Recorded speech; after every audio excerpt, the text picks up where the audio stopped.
and save our breath.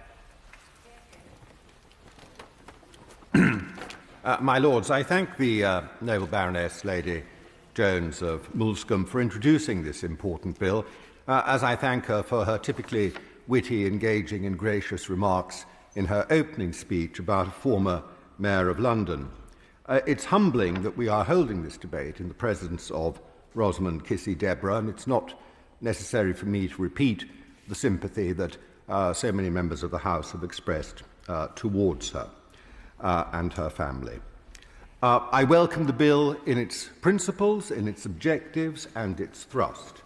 Too many people have their lives shortened by air pollution. Too many of those are children.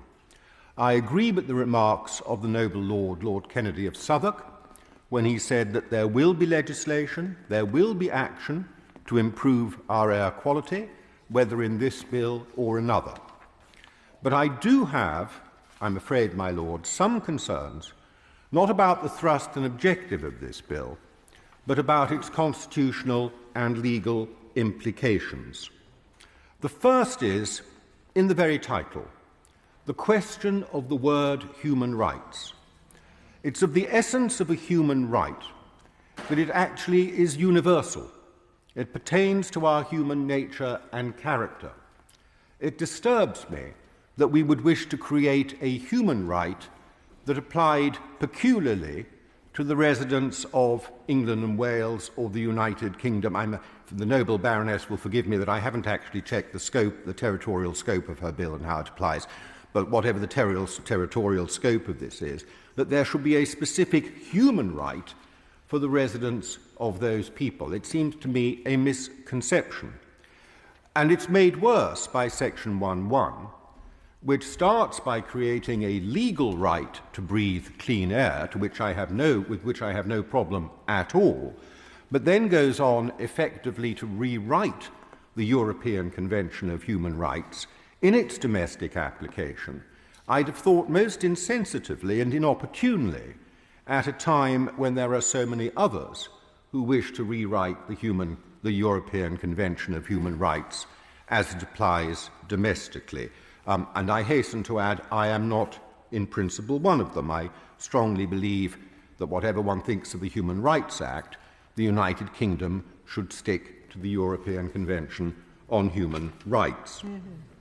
The second part relates to the democratic effect of the bill. And here I turn to the duties being imposed upon the Secretary of State. Section 2 creates new powers for the Environment Agency that are essentially scientific in character. They require the determination of the effect of certain pollutants. That is not, of course, a problem. But what is a problem is that Section 2.5 then requires the Secretary of State effectively to legislate through regulation to put those findings into law. What is missing from this, first of all, is any scope for scientific dispute. Any idea that there might be other scientists out there who want to argue the toss or don't agree, they are to be ignored if those serving the Environment Agency have reached a particular view. There is no scope for public debate. Perhaps the noble Baroness doesn't think the public should have an input to the scientific side. I understand that, but there's no scope for public debate. And most importantly, as the noble Baroness herself explained in her opening remarks, there is no scope for reversal.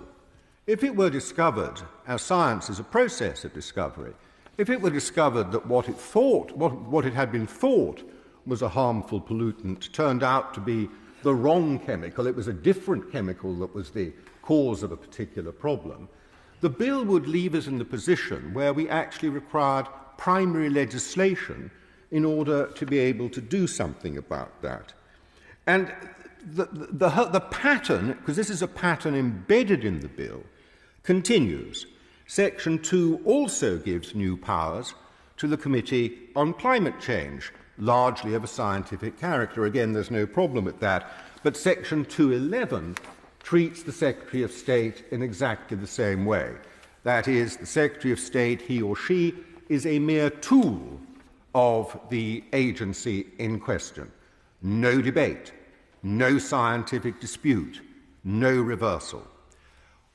All of these issues, my Lords, are subject to amendment and improvement in committee because the bill is important, and in a fit state for enactment it should go ahead.